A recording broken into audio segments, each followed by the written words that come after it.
Pagi baru saja datang, menyibak embun yang masih menggantung di ujung dedaunan halaman kecil rumah itu. Di dapur, terdengar gemericik air dan denting halus sendok menyentuh gelas. Bunga berdiri di depan kompor dengan celemek lusuh yang biasa ia pakai tiap hari. Aroma tumisan bawang merah dan cabai memenuhi udara, sementara nasi hangat mengepul di dalam rich cooker. Ia menyiapkan sarapan seperti biasa. Telur dadar, tempe goreng, dan sambal kesukaan suaminya, Galih. Tak lupa, segelas teh manis panas untuk ibu mertuanya, Bu Laras, yang selalu bangun tepat pukul 6 pagi dan tak pernah absen mengeluh jika tehnya terlalu dingin atau terlalu manis. Bunga sudah hafal semua rutinitas ini. Ia tahu letak sendok favorit Bu Laras, tahu bantal mana yang tak boleh dipindah dari ruang tamu, bahkan tahu nada suara seperti apa yang menandakan bahwa wanita tua itu sedang kesal. Semua itu ia simpan dalam-dalam, bukan karena cinta, tapi karena sabar. Sabar demi menjaga keharmonisan rumah tangga yang ia perjuangkan 10 tahun terakhir. Galih suka tempe goreng yang kering. Jangan terlalu lembek. Kamu tuh nggak pernah belajar. Omel Bu Laras saat duduk di meja makan, mengamati masakan Bunga dengan sorot mata tajam. Bunga hanya tersenyum kecil. Iya, Bu. Nanti saya goreng lebih lama. Ia duduk agak menjauh, membiarkan ibu mertuanya dan suaminya menikmati sarapan. Galih, seperti biasa, hanya diam. Pria itu tampak religius, berjenggot rapi dan selalu mengenakan sarung setiap pagi. Ponselnya tak pernah lepas dari tangan. Tapi bukan untuk berselancar di media sosial. Katanya, ia sering membaca tafsir dan hadis dari aplikasi Islami. Namun, dingin. Selalu begitu. Sudah beberapa bulan terakhir, Galih semakin sulit diajak bicara, apalagi tertawa bersama. Sentuhan mesra sudah menjadi barang langka. Bahkan sekadar memuji masakan pun tidak pernah. Besok aku ada jadwal ke pesantren. Kamu jangan ganggu, ucap Galih suatu pagi tanpa menatap Bunga sedikitpun. Iya, Mas, jawab Bunga singkat. Tak ada lagi pelukan sebelum tidur. Tak ada lagi tanya kabar di siang hari. Bahkan, ulang tahun pernikahan mereka pun berlalu tanpa sekuntum bunga atau ucapan. Tapi Bunga tetap bertahan. Ia percaya, setiap rumah tangga punya ujiannya sendiri. Tugasnya adalah menjaga, bukan mengeluh. Namun, yang membuat hati Bunga paling sering remuk bukanlah sikap suaminya, melainkan ucapan Bu Laras yang menusuk nyaris setiap hari. Kamu tuh nggak becus jadi istri. Lihat tuh Galih, makin kurus, mukanya pucat. Makanannya nggak pernah bikin kenyang apa, sih? Hardik wanita itu sambil menyendok nasi ke piringnya. Bunga hanya tersenyum. Meski di dalam hatinya, ribuan kalimat protes ingin keluar. Tapi ia tahu, jika ia membalas, akan muncul label, istri durhaka. Maka ia memilih diam. Rumah itu, dari luar tampak damai. Terawat, bersih, bahkan sering jadi contoh warga lain karena keindahan tamannya. Tapi tak ada yang tahu, di balik tembok bercat putih dan pagar besi berornamen bunga itu, ada seorang istri yang tiap malam menangis dalam diam. Bunga tidak punya siapa-siapa di kota itu. Kedua orang tuanya sudah lama meninggal, dan ia anak tunggal. Setelah menikah dengan Galih, ia ikut tinggal di rumah keluarga besar sang suami. Namun, sejak hari pertama, ia sudah merasa bukan bagian dari rumah itu. Bunga sempat mencoba membuka percakapan dengan Galih tentang perasaan hatinya, tentang tekanan dari ibunya. Tapi Galih hanya menjawab dingin. Ibu itu orang tua. Kamu harus sabar. Jangan bawa-bawa masalah sepele ke aku. Sepele, katanya. Padahal setiap ucapan Bu Laras adalah jarum-jarum halus yang menyayat keyakinan Bunga setiap hari. Dan hari itu, saat Bunga sedang menyapu halaman, Galih memanggilnya dari ruang tamu. Bunga, sini dulu, katanya. Bunga menepuk tangannya, membersihkan debu, lalu berjalan masuk. Di ruang tamu, Bu Laras duduk dengan wajah serius, dan Galih berdiri di sampingnya. Di meja ada map coklat yang tertutup rapat. Ada apa, Mas? Tanya Bunga lembut. Galih menarik napas panjang. Aku dan Ibu, insya Allah akan berangkat haji bulan depan. Jantung Bunga seakan berhenti berdetak sesaat. Ia menatap Galih, lalu Bu Laras. Haji? Benarkah, Mas? Suaranya gemetar, antara terharu dan tak percaya. Galih mengangguk. Ini sudah kami rencanakan dari tahun lalu. Dapat kuota khusus dari travel rekanan pesantren. Bu Laras menyahut cepat. Kami tidak bilang dari awal karena nggak mau ribut. Kamu juga pasti belum siap. Lagi pula, ini kan haji tamatu. Cepat prosesnya. Kami berangkat 2 minggu lagi. Bunga menggenggam ujung bajunya. Ia menunduk. Di satu sisi, ia bahagia karena suaminya dan ibu mertuanya akan menunaikan rukun Islam kelima. Tapi di sisi lain, ada luka samar yang muncul. Mengapa dirinya tidak diajak bicara sejak awal? Apakah dia bukan bagian dari keluarga ini? Tentu saja saya akan bantu semua persiapannya, jawab Bunga pelan, mencoba menyembunyikan gejolak hatinya. Galih hanya mengangguk. Tak ada pelukan atau ungkapan terima kasih. Bahkan senyumnya pun terasa hambar. Malam itu, Bunga duduk di teras sambil menatap langit. Bulan sabit menggantung indah di atas sana. Ia memejamkan mata, berbisik lirih dalam hati. Ya Allah, jika ini jalanku, jika inilah yang terbaik, aku ikhlas. Tapi jika ada sesuatu yang kau ingin aku ketahui, bukalah mataku perlahan. Udara malam semakin dingin, tapi hatinya lebih dingin lagi. Pagi itu, matahari belum naik sepenuhnya ketika Bunga sudah mulai membuka lemari pakaian Galih. Tangannya meraba kain-kain bersih yang telah disetrika rapi. Matanya memperhatikan satu persatu baju yang akan dipilihkan untuk suaminya. Ada kehangatan yang mengalir dalam setiap sentuhannya, meski hatinya sendiri kerap digerus oleh dinginnya sikap Galih. Di samping tempat tidur, sebuah koper besar sudah berdiri tegak.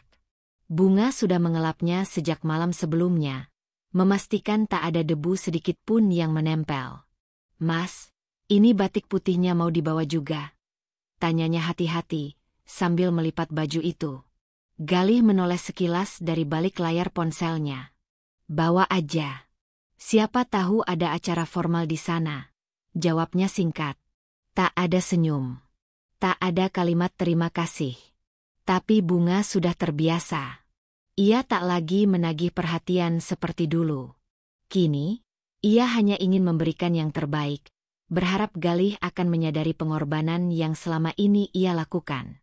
Sore harinya, Bunga duduk di meja ruang makan, membuka dompet kecil yang ia simpan rapi di dalam lemari.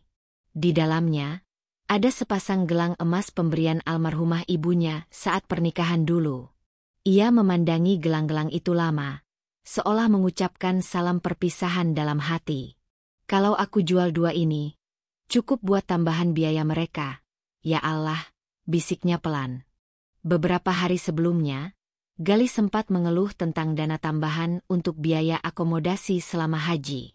Travelnya minta pelunasan lebih besar dari perkiraan awal, katanya dengan nada kesal. Kalau nggak bisa bayar semua, bisa-bisa kita dipindah ke kloter akhir. Bunga diam-diam pergi ke toko emas keesokan harinya. Tak ada air mata yang jatuh ketika ia menyerahkan gelang itu pada pemilik toko. Tapi hatinya bergetar ketika menyadari, ia baru saja melepaskan kenangan terakhir dari ibunya, demi suami dan mertua yang bahkan tak pernah bertanya apakah ia punya simpanan atau tidak. Saat malam tiba, rumah itu penuh dengan koper dan tas yang siap dibawa. Bu Laras berdiri di ruang tamu, mengenakan mukena putih sambil berdoa keras-keras. Seakan ingin semua orang tahu bahwa dirinya sangat religius. Semoga hajiku mabrur. Semoga Allah menerima segala amal ibadahku, ucapnya dengan lantang. Lalu menoleh ke arah Bunga. Dan semoga yang tinggal di rumah bisa lebih rajin ibadah, supaya rezekinya lancar. Bunga hanya mengangguk sambil tersenyum. Meski ia tahu kalimat itu bukan doa, tapi sindiran. Selama sepekan persiapan, Bunga tak henti melayani kebutuhan mereka. Ia mencuci, menyetrika, memasak makanan bergizi agar kondisi tubuh Galih dan Bularas tetap prima menjelang keberangkatan. Bahkan, ia memijat kaki Bularas tiap malam karena wanita itu mengeluh pegal terus-menerus. Namun, di balik semua keikhlasannya, ada sesuatu yang membuat hatinya terasa ganjil. Beberapa kali ia mendengar Galih dan Bularas berbicara dalam bisik-bisik yang berhenti saat ia lewat. Ada pula momen saat Bularas menatapnya dengan senyum tipis yang aneh, seperti menyimpan sesuatu. Sekali waktu, Bunga mendengar sepintas kalimat dari Bularas. Pokoknya nanti kamu harus pastikan semua aman, ya. Jangan sampai dia tahu. Waktu itu, Bunga mengira pembicaraan itu soal prosedur haji. Mungkin ada dokumen atau perjanjian yang belum dibereskan, pikirnya. Ia menolak berprasangka. Lagi pula, siapa yang bisa berpikir buruk tentang seseorang yang hendak pergi ke Tanah Suci?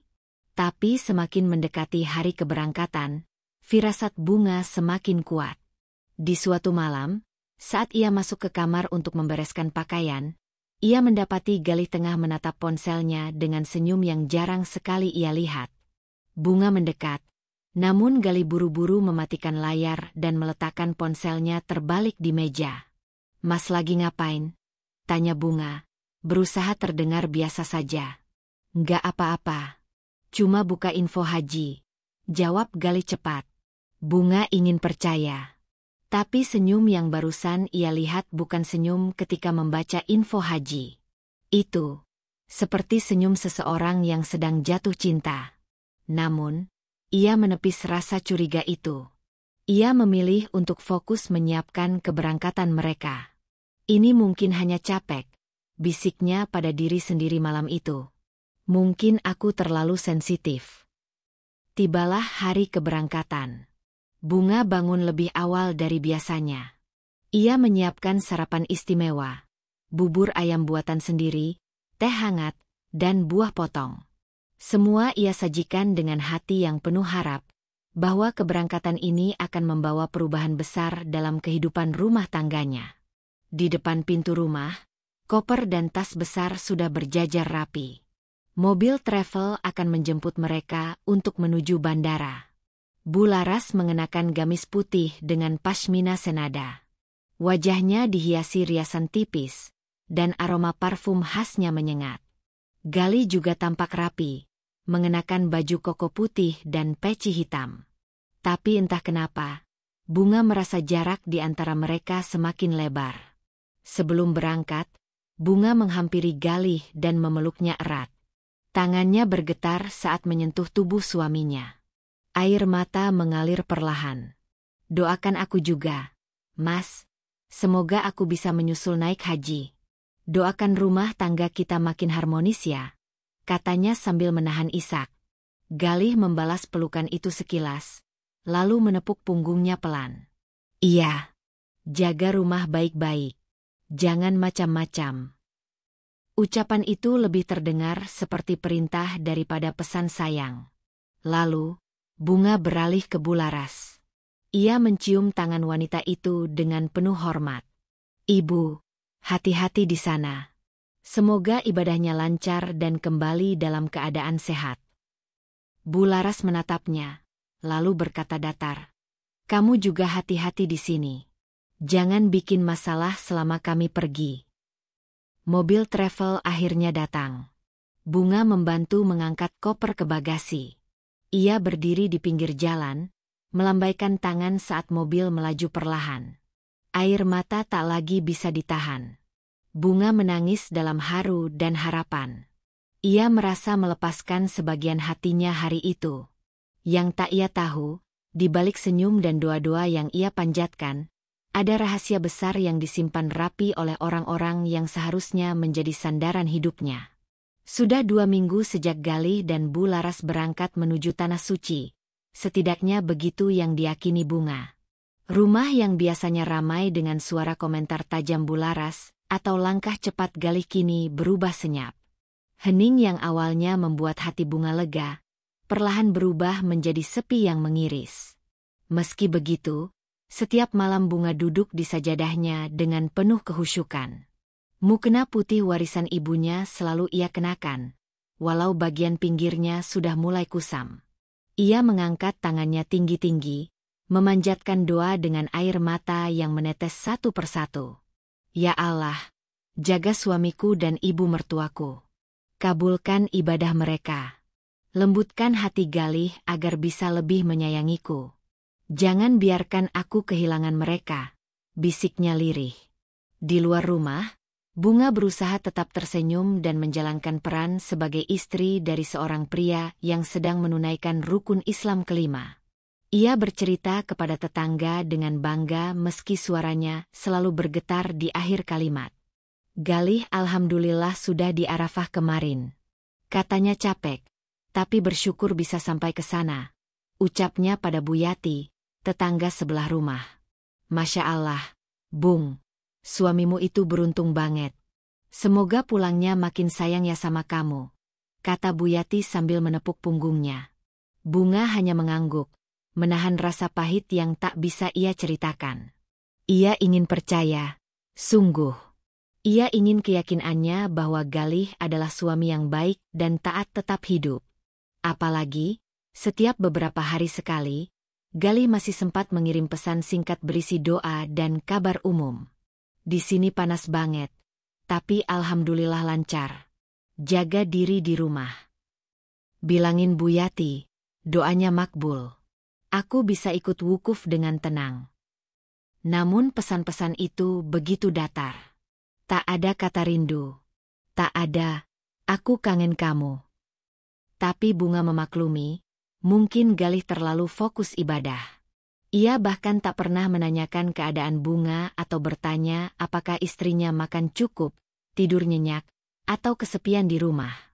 Hingga suatu malam, hidup Bunga yang tadinya hanya dipenuhi doa dan harapan mulai terusik oleh sebuah pesan yang membuat napasnya tercekat.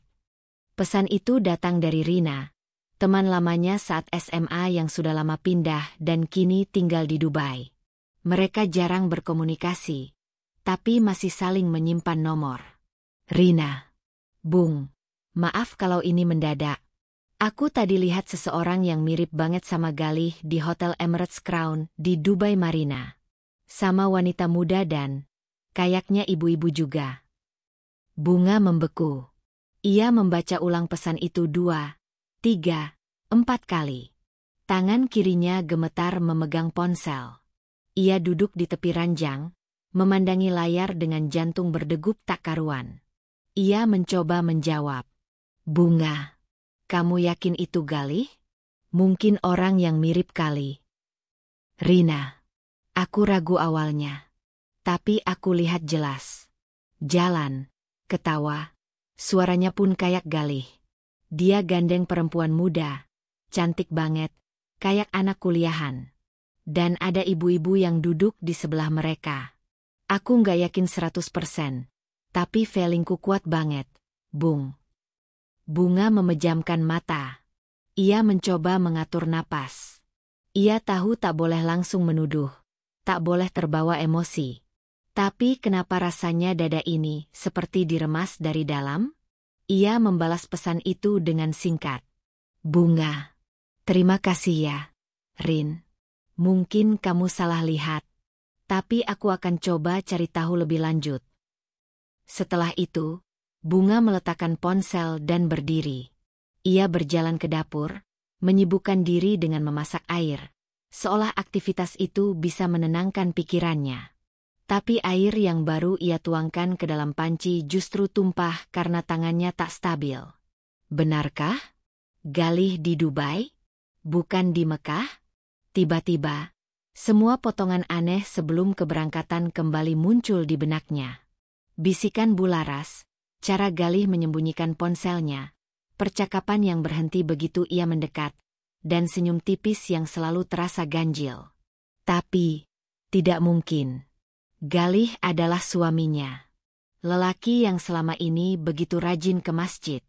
yang tampil religius di depan banyak orang, yang bahkan sempat mengisi pengajian di mushola belakang rumah.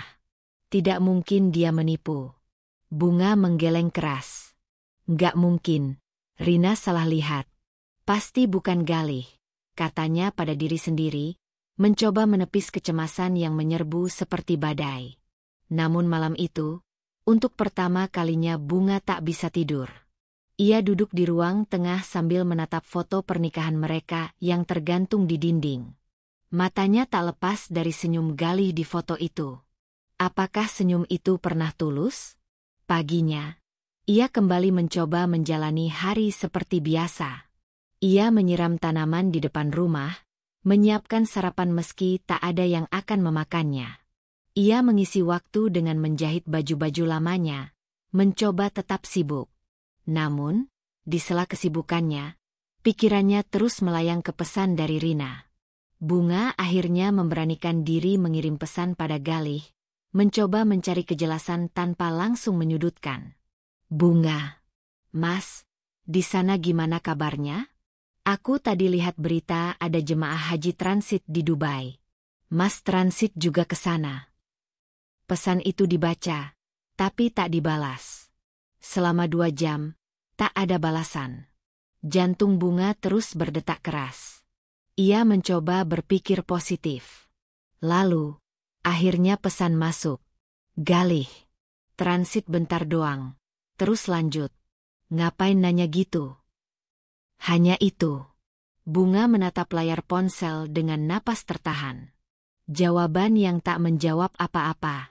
Kenapa Galih terdengar defensif? Kenapa tidak menjelaskan lebih detail? Kenapa tidak meredakan kekhawatirannya? Keesokan harinya, Rina mengirim pesan lagi. Rina. Bung, maaf aku ganggu lagi. Tapi aku yakin itu Galih. Hari ini aku lihat mereka lagi di restoran bawah hotel. Mereka kayak keluarga. Duduk bertiga, makan, ngobrol akrab. Galih bahkan nyuapin si cewek muda itu. Tubuh Bunga lemas seketika. Ia terduduk di kursi makan. Tangannya bergetar memegang ponsel. Ada sesuatu yang hancur di dalam dirinya, perlahan tapi pasti. Tapi tetap, ia menyangkal. Aku pasti salah duga. Mereka pasti cuma transit. Mungkin itu bukan Galih, ucapnya, mencoba menyelamatkan hatinya sendiri. Namun malam itu, doa-doanya berubah. Tak lagi penuh harapan dan cinta, tapi dibubuhi tanya dan luka. Ya Allah, kalau memang ada yang disembunyikan dariku, tunjukkan kebenarannya.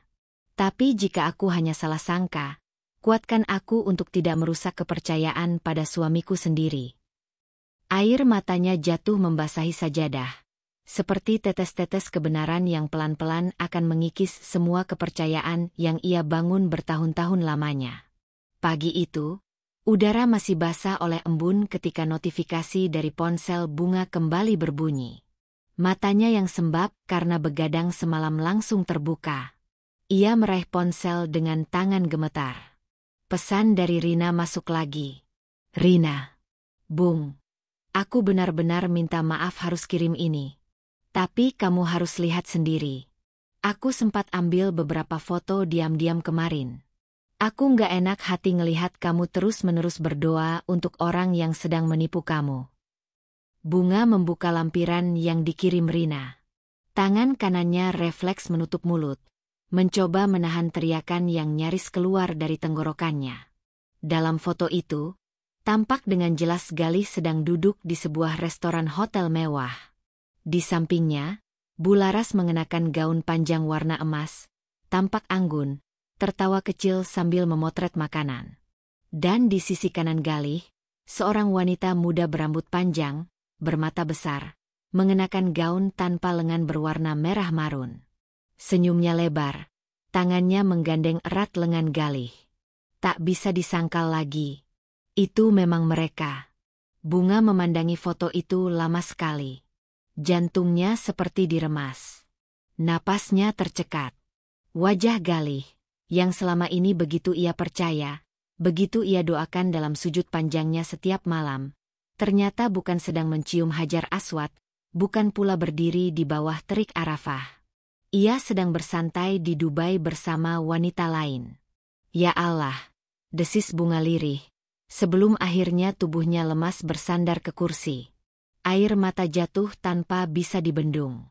Tapi bukan hanya air mata kecewa. Ini adalah tangisan dari hati yang baru saja dihantam kenyataan paling pahit. Ia telah dibohongi, dilecehkan, ditipu oleh dua orang yang seharusnya paling ia percayai.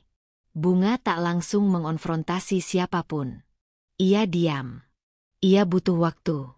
Tapi dalam diam itu, ia mulai mencari. Ia mulai membuka laptop tuanya.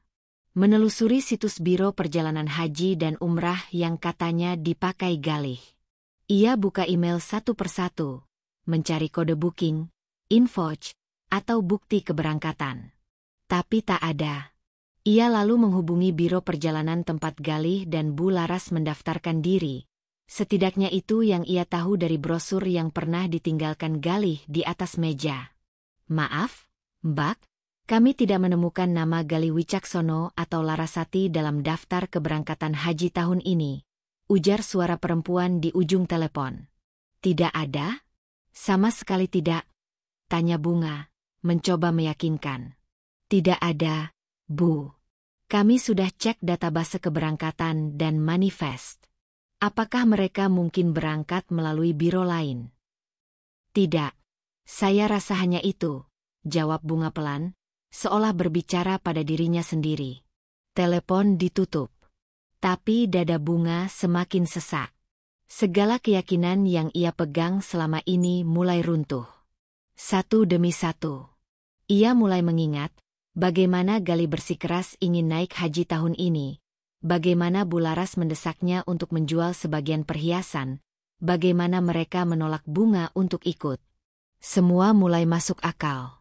Semua kini tampak seperti bagian dari kebohongan besar yang dirancang dengan rapi. Sore harinya, Bunga mengunci kamar. Ia tak sanggup bertemu siapapun. Bahkan suara adzan maghrib pun hanya ia dengarkan tanpa bergerak dari tempat duduknya. Mukena yang biasa ia pakai kini tergantung tanpa disentuh. Seolah Allah pun enggan mendengar suara tangisnya. Hingga malam datang, dan semua lampu rumah ia padamkan kecuali lampu kecil di kamar. Ia duduk di atas kasur sambil menggenggam ponsel. Ia membuka akun Instagramnya dan tanpa sadar, membuka laman Explore. Sebuah kebiasaan yang biasa ia lakukan untuk mengalihkan pikiran. Dan di sana, muncul siaran langsung dari akun bernama Beladwi 23. Nama yang asing, namun wajahnya tidak. Itu wajah wanita muda dalam foto dari Rina. Jari Bunga kaku. Ia mengetuk layar.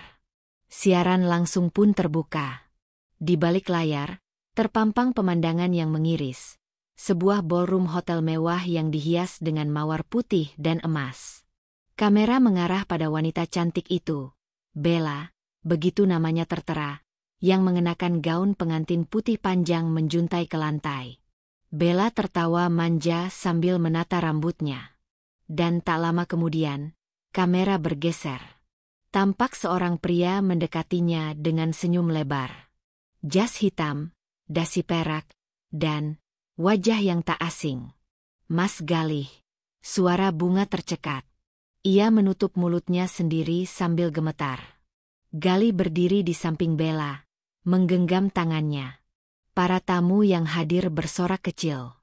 Ada yang bertepuk tangan. Ada pula yang berkata dalam bahasa asing yang tak dikenalnya. Di belakang Galih, Bu Laras berdiri dengan senyum bangga, mengenakan kebaya mewah berwarna hijau toska. Selamat ya, Bella dan Galih. Suara dari siaran langsung itu menggema. Dan ketika Galih menoleh ke arah kamera dan mengangguk, ia berkata, "Terima kasih semua doanya. Semoga ini pernikahan yang terakhir dan terbaik dalam hidup saya." Pernikahan. Kata itu menghantam Bunga seperti palu godam. Ia bukan sedang berselingkuh. Galih benar-benar menikah lagi. Di Dubai. Saat seharusnya ia sedang menunaikan ibadah haji. Tangis Bunga pecah. Ia tak bisa menahannya lagi. Dalam satu malam, semua doa yang ia panjatkan, semua harapan yang ia titipkan dalam sujud, hancur berkeping-keping. Ia ditipu. Ia dikhianati. Dan lebih menyakitkan lagi, semua itu dilakukan oleh suaminya sendiri, dengan bantuan mertua yang selama ini tinggal di rumahnya, makan dari uangnya, dan memakai perhiasannya. Bunga tidak berkata apa-apa malam itu. Ia hanya menangis. Dalam diam. Dalam sunyi. Namun, di balik tangisnya, mulai tumbuh satu perasaan baru. Bukan lagi kesedihan, tapi amarah. Amarah yang perlahan akan menjadi bahan bakar kekuatan untuk bangkit. Dan malam itu, untuk pertama kalinya dalam hidupnya, Bunga berkata dalam hati, "Aku tidak akan tinggal diam. Ini belum selesai." Malam itu adalah malam yang paling sunyi bagi Bunga. Bukan karena dunia sedang sepi, tapi karena hatinya telah kehilangan suara. Seluruh ruang di dadanya kini hanya dipenuhi satu hal, pengkhianatan. Galih, pria yang dulu ia terima dengan segala kekurangannya, yang ia dampingi sejak dari nol, yang ia biayai dengan menjual satu persatu perhiasan pemberian almarhumah ibunya. Kini, berdiri di altar pernikahan dengan wanita lain, dibantu oleh mertua yang selama ini tinggal di bawah atap rumahnya. Tangis yang semula meledak-ledak mulai meredup. Bukan karena air matanya habis, tapi karena hatinya perlahan mulai mati rasa. Di balik kelopak mata sembabnya, bayangan-bayangan lama muncul satu persatu. Ingatannya melayang ke masa-masa saat pertama tinggal bersama Bularas. Bagaimana ia sering diremehkan, dipermalukan di hadapan tetangga, dianggap istri tak becus hanya karena nasi terlalu lembek atau baju Galih belum disetrika. Bagaimana Galih diam saja saat ibunya menghina masakan Bunga. Bagaimana Galih bersikap dingin setiap kali Bunga mengeluhkan perlakuan itu. Seolah ia tidak pernah cukup baik. Seolah cintanya tidak pernah cukup untuk dipertahankan. "Masih kurang apa aku sebagai istri?" bisik Bunga pada dirinya sendiri, matanya menerawang pada langit-langit kamar yang temaram. Tapi malam itu bukan hanya malam penuh kesedihan. Itu adalah malam kelahiran seorang Bunga yang baru. Ketika fajar menyingsing, dan sinar matahari menembus jendela kamarnya, Bunga berdiri. Ia berjalan menuju cermin. Tatapannya kosong. Tapi dari kekosongan itu, mulai tumbuh sesuatu yang tak pernah ia biarkan hidup sebelumnya, kemarahan. Ia duduk di depan meja rias dan menatap wajahnya yang pucat. "Aku tidak akan menangis lagi," ucapnya pelan, namun dengan nada mantap. Hari itu, Bunga mulai menyusun rencana. Bukan rencana balas dendam dengan teriakan, bukan dengan membakar barang, bukan dengan sumpah serapah.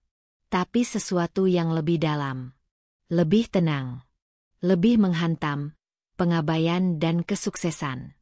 Langkah pertama, mengumpulkan bukti. Bunga membuka ponselnya dan menyimpan semua foto yang dikirimkan Rina ke dalam folder khusus yang ia beri nama, Kebenaran. Ia tangkap layar siaran langsung Bella. Ia telusuri semua akun sosial media Bella, Galih, dan bahkan beberapa teman mereka yang hadir di pernikahan itu. Ia menemukan video-video singkat, foto pesta pernikahan, bahkan komentar dari teman-teman yang menyebutkan, akhirnya resmi juga.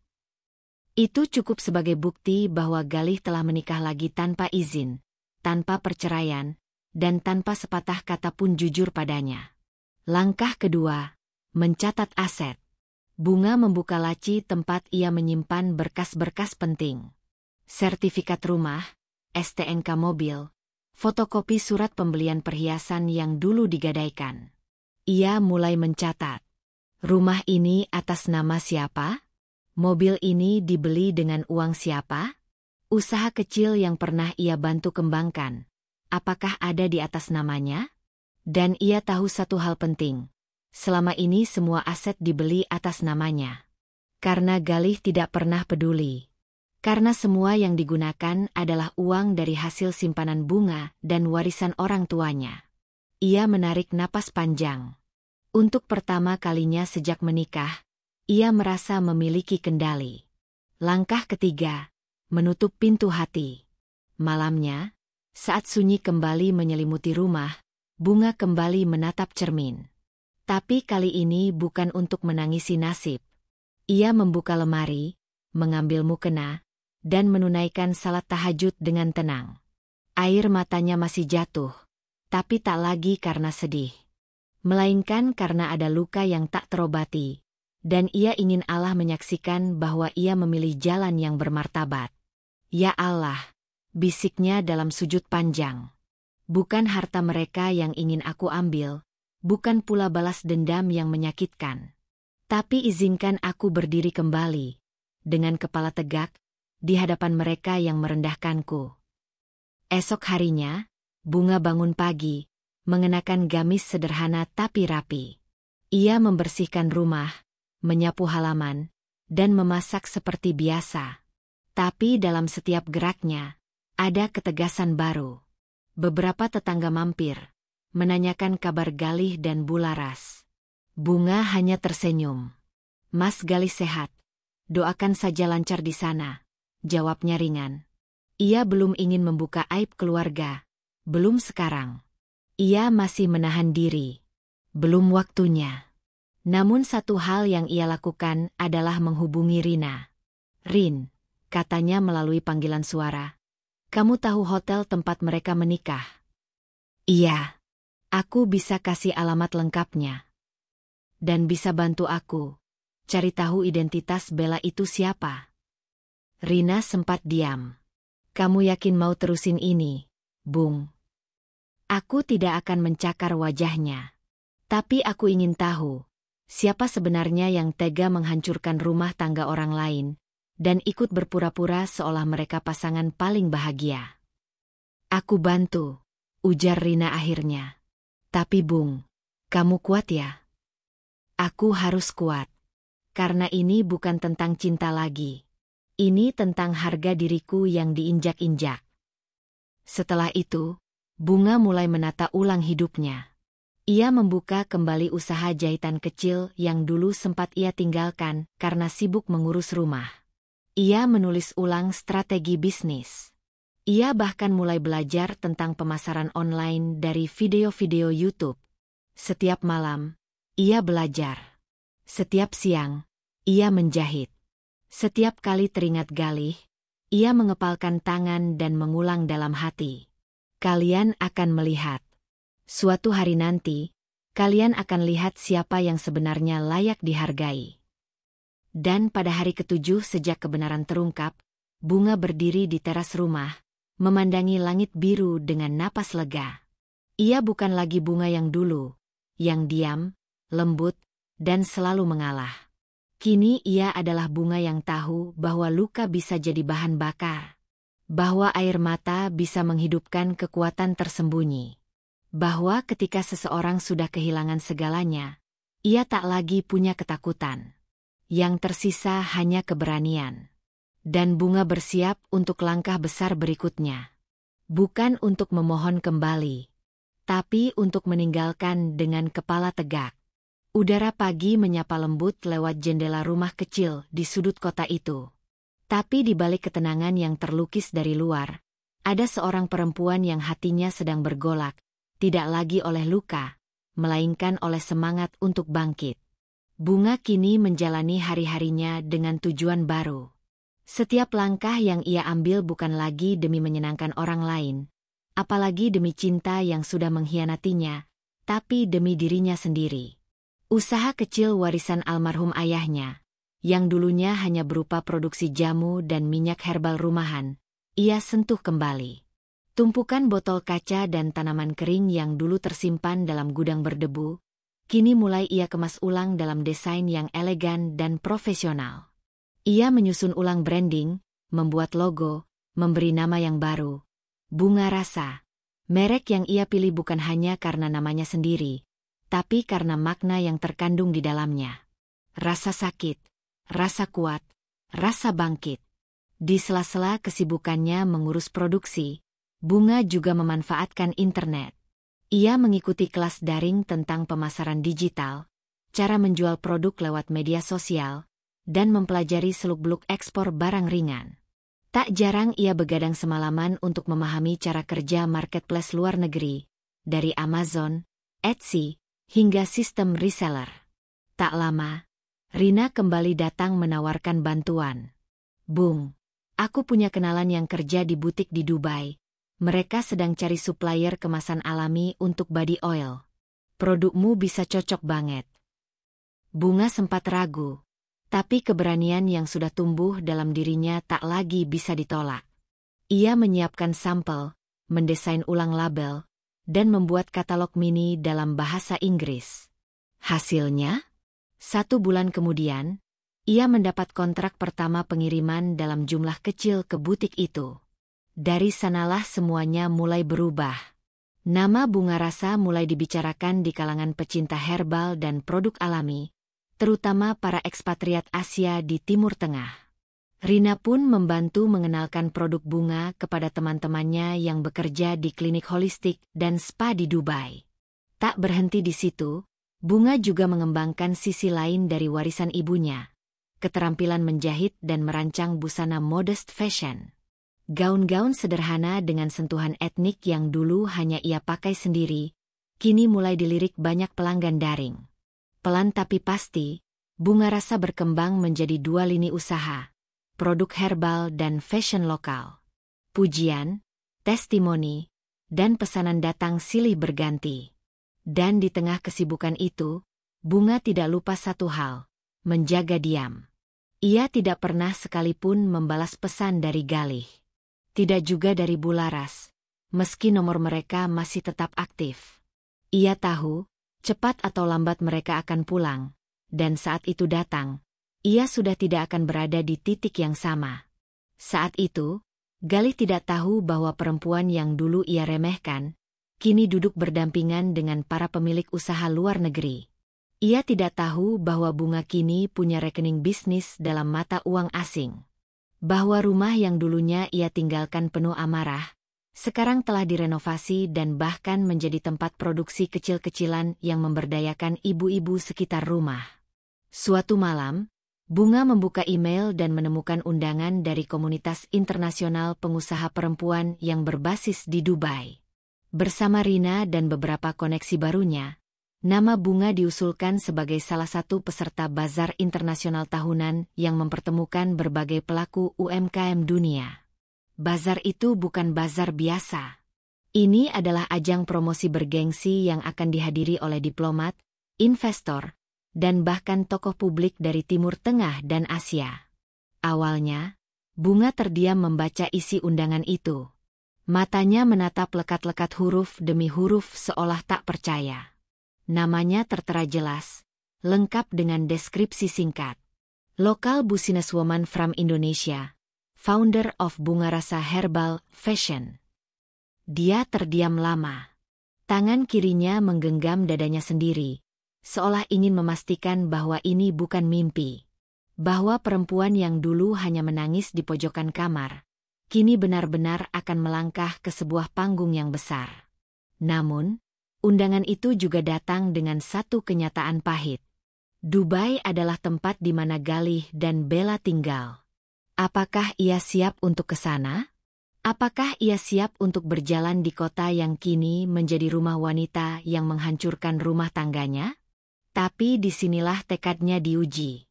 Bunga berdiri, menatap jendela yang menghadap ke halaman belakang tempat jemuran kini berubah jadi rak-rak pengeringan herbal. Ia menggenggam erat undangan cetak yang baru saja dikirim lewat jasa ekspedisi.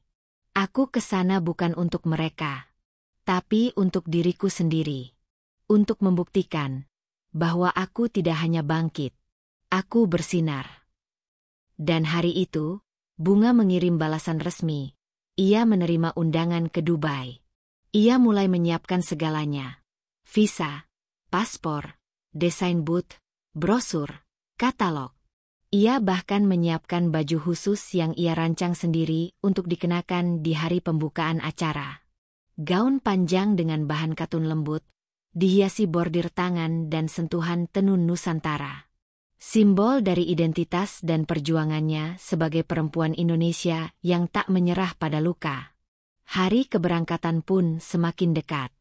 Dan meski rasa gugup sempat datang, namun kini ia tahu, dirinya telah berubah. Ia bukan lagi perempuan yang menunggu suami pulang. Tapi perempuan yang akan pergi membawa nama baik, kehormatan, dan masa depan yang ia bangun dari sisa-sisa luka. Langit Dubai membentang cerah pagi itu. Udara musim semi menyapu lembut jalan-jalan kota, membawa aroma modernitas dan kemewahan yang tak pernah tidur. Bunga melangkah keluar dari mobil hitam yang menjemputnya di hotel. Gaun modest berwarna nude champagne membalut tubuhnya anggun, dihiasi detail bordir khas Nusantara di lengan dan kerah. Hijabnya disemat rapi, dipadukan dengan aksesori ringan namun elegan. Wajahnya tidak lagi menyimpan gurat lelah atau sembab akibat tangisan. Kini terpancar sinar tenang, matang, dan memikat. Acara itu berlangsung di salah satu ballroom hotel bintang 5 yang menghadap langsung ke Burj Khalifa. Paviliun demi paviliun dipenuhi berbagai produk dari negara-negara Asia, Afrika, dan Eropa Timur. Rina menyambutnya lebih dulu, memeluk Bunga dengan bangga. "Kamu cantik banget, Bung. Aku sampai merinding lihat kamu hari ini." Bunga hanya tersenyum. "Ini semua berkat kamu juga." Booth Bunga Rasa ditempatkan di sisi strategis, dekat dengan area media dan cafe lounge. Dalam waktu singkat, banyak pengunjung datang, tertarik dengan kemasan alami dan aroma khas produk herbal Indonesia yang belum banyak dikenal. Beberapa diplomat wanita dan istri pejabat lokal terlihat membeli sabun aromaterapi dan minyak pijat yang ditawarkan Bunga. Tak hanya itu, koleksi fashion modest rancangannya juga mendapat perhatian. Banyak yang memuji desainnya yang unik dan nyaman dikenakan di iklim Timur Tengah. Di tengah sorak-sorai acara, tak ada yang menyangka bahwa hari itu akan menjadi panggung reuni tak terduga. Di sisi lain ballroom, Gali melangkah dengan setelan jas slim fit, menggandeng Bella yang mengenakan gaun putih berbahan satin, terlalu mencolok untuk acara bisnis, namun sepertinya memang itu niatnya. Mereka datang atas undangan salah satu pengusaha kosmetik lokal, teman baru Bella yang menyukai gaya hidup sosialita. Bu Laras mengikuti di belakang mereka, mengenakan abaya hitam dengan tas bermerek yang tampak baru. "Tempat ini megah juga ya," ujar Galih, mengedarkan pandangan. "Untung kita diajak masuk ke lingkaran atas orang-orang sini. Kan aku bilang, kita beruntung ketemu orang dalam," timpal Bella sambil merapikan rambutnya. Mereka melangkah santai, hingga mata Galih tanpa sengaja menangkap satu sosok di depan salah satu booth. Langkahnya terhenti. Matanya membelalak. Jantungnya berdebar tak menentu. "Bung. Bunga," gumamnya lirih. Bella menoleh. "Apa?" Namun sebelum Galih menjawab, mata Bella pun menatap ke arah yang sama, dan wajahnya mendadak pucat. Di sana, Bunga berdiri anggun, tersenyum kepada tamu dari Qatar yang sedang membeli 2 botol essential oil dan sehelai gaun. Ia terlihat begitu elegan dan percaya diri. Tak ada kesan murahan. Tak ada ratapan. Yang ada hanya aura karismatik seorang perempuan sukses. Galih spontan menarik langkah ke belakang. "Kenapa dia ada di sini?" Bella menggenggam lengan Galih erat. "Tenang. Jangan panik." Tapi jelas, ia pun tak bisa menyembunyikan kegugupannya. Karena wanita yang mereka tinggalkan dengan dusta dan penghinaan itu, kini berdiri di hadapan mereka dengan martabat dan pesona yang tak terbantahkan. Bu Laras yang sedari tadi mengikuti mereka pun memperhatikan kegaduhan kecil itu. Ia mendongak, mengikuti arah pandangan mereka berdua, dan langsung mengenali sosok Bunga. Seketika, wajahnya berubah. "Cih, itu si Bunga, ya?" gumamnya. "Nggak nyangka dia bisa sampai ke sini. Dasar perempuan licik, pasti numpang nama orang. Atau pura-pura kaya." Namun tak satu pun dari mereka berani mendekat. Karena saat Bunga menoleh sejenak, dan matanya menatap ke arah mereka. Ia hanya tersenyum tipis. Tanpa ekspresi terkejut. Tanpa marah. Tanpa menyapa.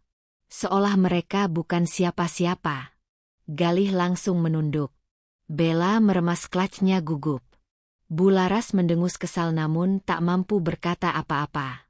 Mereka bertiga berdiri dalam kebekuan yang menusuk. Bunga kembali menoleh ke arah tamunya, lalu tertawa ringan saat mendengar pujian dari pengunjung asal Turki. Senyum itu yang paling menyakitkan bagi Galih, karena itu adalah senyum yang dulu ia abaikan, ia anggap tak berarti. Kini, senyum itu menyudutkannya tanpa sepatah kata pun. Tanpa drama. Tanpa adu argumen. Hanya tatapan tenang yang mematikan. Bunga tak perlu berteriak bahwa ia tahu semuanya. Ia tak perlu menjelaskan siapa Bella atau menyebut bahwa mereka telah menghancurkan hidupnya. Karena kehadirannya di tempat itu sudah cukup untuk membuat mereka runtuh secara batin. Beberapa jam kemudian, Bunga mengambil jeda sejenak dan duduk di lounge sambil mengecek email. Rina mendekat dan berbisik. Tadi aku lihat Galih dan Bella. Kamu nggak terganggu? Bunga menggeleng pelan. Tidak. Aku bahkan merasa puas. Puas. Iya, jawab Bunga lirih. Karena mereka akhirnya melihatku seperti ini. Bukan karena aku ingin pamer. Tapi karena ini, balas dendam paling halus yang pernah kuberikan. Rina menatap sahabatnya itu dengan kekaguman yang tak bisa disembunyikan. Bung, kamu luar biasa. Bunga menoleh, menatap keluar jendela tinggi tempat sinar matahari menyinari kota Dubai yang megah. Sekarang aku mengerti, ucapnya pelan, bahwa kadang luka terbesar dalam hidup kita justru membuka pintu menuju kekuatan yang tak pernah kita duga kita punya. Dan hari itu, Bunga tidak hanya menjadi bagian dari bazar internasional. Ia menjadi simbol dari perempuan yang dikhianati, tapi tak dikalahkan. Galih duduk terpuruk di sudut kamar apartemennya yang suram di Dubai. Hidupnya telah berubah drastis. Dulu ia adalah seorang pria yang memiliki segalanya, kekayaan, keluarga, dan status sosial yang dihormati. Kini, ia hanya tinggal bayangannya yang rapuh, terlilit utang yang tak terbayangkan. Pekerjaannya hancur. Bisnisnya bangkrut. Kartu-kartu kreditnya ditolak di mana-mana. Semua aset yang dulu ia banggakan telah dibekukan. Galih yang dulu tampak perkasa kini merasakan beratnya karma yang datang begitu cepat. Dia menatap cermin. Wajahnya yang dulu tampak penuh percaya diri kini terlihat lelah dan kusam. Rambutnya mulai beruban. Garis wajahnya menua lebih cepat dari yang ia kira. Tubuhnya yang dulu gagah kini terlihat ringkih. Bella, wanita yang dulu ia perjuangkan, sudah meninggalkannya. Dengan alasan yang sederhana, tapi menghancurkan hati. Aku butuh pria yang bisa memberikan masa depan, bukan yang terus-menerus terlilit masalah. Bella tidak memilih untuk mendampingi Galih dalam kesulitan. Dia memilih pria lain. Seorang pengusaha muda yang lebih kaya dan memiliki segala yang Galih impikan dulu. Galih mengerjap, berusaha menahan air mata yang mulai menggenang. Ia telah kehilangan segalanya. Bahkan wanita yang dulu ia cintai lebih dari apapun. Ia ingin menenangkan dirinya, mencari kedamaian, tetapi kenyataan bahwa segala kesalahan yang ia perbuat kini membayangi setiap langkahnya. Karma memang datang dengan cara yang tidak pernah ia bayangkan, dan ia merasa begitu terperangkap dalam jeratnya sendiri. Kembali ke Indonesia, Bularas merasakan akibat dari semua kebohongan dan kedekatan dengan Galih. Keadaan kesehatannya semakin memburuk. Penyakit stroke yang dideritanya semakin parah. Badannya lumpuh sebagian, membuatnya semakin bergantung pada orang lain untuk perawatan sehari-hari. Dulu, dia yang selalu terlihat kuat dan penuh kuasa, kini hanya bisa terbaring lemah di rumah sakit. Dia pernah menjadi sosok yang ditakuti, tetapi kini tak ada yang mau menemani atau merawatnya. Saudara-saudaranya yang dulu menghormatinya kini menjauh, karena aib yang telah dia bawa ke dalam keluarga, aib yang datang dari perilaku Galih dan perselingkuhan yang menambah beban hidupnya. Dengan tangan gemetar, Bu Laras memegang teleponnya, mencoba menghubungi salah satu saudara untuk meminta pertolongan, tetapi tak ada yang mengangkat. Air mata mengalir perlahan di pipinya yang keriput. Tak ada lagi yang peduli pada dirinya. Selama bertahun-tahun, Bu Laras merasakan kebanggaan yang besar karena memiliki anak yang sukses. Namun, kini ia sadar bahwa kesombongan dan ambisinya sendiri telah membuat hidupnya hancur. Tidak ada yang tersisa selain penyesalan. Setelah beberapa waktu yang penuh penderitaan, Galih akhirnya memutuskan untuk kembali ke Indonesia. Ia merasa bahwa satu-satunya cara untuk memperbaiki keadaan adalah dengan menemui Bunga, perempuan yang pernah ia hianati, yang kini telah membuktikan dirinya jauh lebih hebat dari yang ia kira. Di pesawat yang membawanya kembali ke Jakarta, Galih memikirkan semua yang telah ia lakukan. Betapa ia dulu sangat menyukai kekuasaan dan uang, tetapi kini kedua hal itu tak bisa membantunya lagi. Ia merasa seolah-olah dunia menolaknya. Galih tiba di Jakarta dengan rencana satu-satunya, menemui Bunga, meminta maaf, dan berharap bisa memperbaiki hubungan mereka. Ia tahu itu tidak akan mudah, tetapi setidaknya ia merasa ini adalah langkah pertama untuk menebus kesalahannya. Namun, ketika ia sampai di rumah Bunga yang baru, ia merasa kebingungan. Rumah besar yang ia lihat di depan matanya berbeda dengan yang ia bayangkan. Ini bukan hanya rumah, ini adalah benteng yang menjaga pemiliknya dengan ketat. Di pintu utama, ia disambut oleh dua petugas keamanan yang memintanya untuk menunjukkan identitasnya. Galih terdiam, merasa cemas. "Saya ingin bertemu dengan Bunga," istrinya Galih, katanya dengan suara yang bergetar, berusaha meyakinkan para petugas itu. Namun, petugas keamanan hanya menatapnya dengan tatapan kosong. "Kami tidak menerima tamu tanpa janji terlebih dahulu," jawab salah satu dari mereka. Galih merasa terkejut dan bingung. Ia tahu Bunga telah berubah, tapi tak pernah ia bayangkan bahwa ia akan terhalang hanya oleh penjagaan yang begitu ketat. Dengan rasa kecewa yang mendalam, Galih menghela napas panjang. Ia berpaling dari pintu besar itu, merasa lebih kecil dari sebelumnya. Rumah yang kini Bunga tinggali bukanlah rumah biasa. Itu adalah simbol dari kebangkitan Bunga, dari perjalanan panjangnya yang penuh pengorbanan. Sementara itu, Bunga sedang duduk di ruang kerjanya di dalam rumah besar itu. Ia tahu bahwa suatu hari Galih akan datang, berusaha untuk kembali ke dalam hidupnya. Namun, ia tidak pernah ragu bahwa dia harus menghadapinya dengan tegas. Dalam diam, Bunga tersenyum tipis. Ini adalah waktunya untuk benar-benar melepaskan masa lalu, untuk membiarkan karma berbuat sesuai dengan apa yang telah terjadi. Galih mungkin telah kehilangan segalanya, tetapi Bunga telah menemukan segalanya dalam dirinya sendiri. Setelah beberapa minggu, Galih tidak pernah kembali ke rumah Bunga. Keadaannya semakin parah.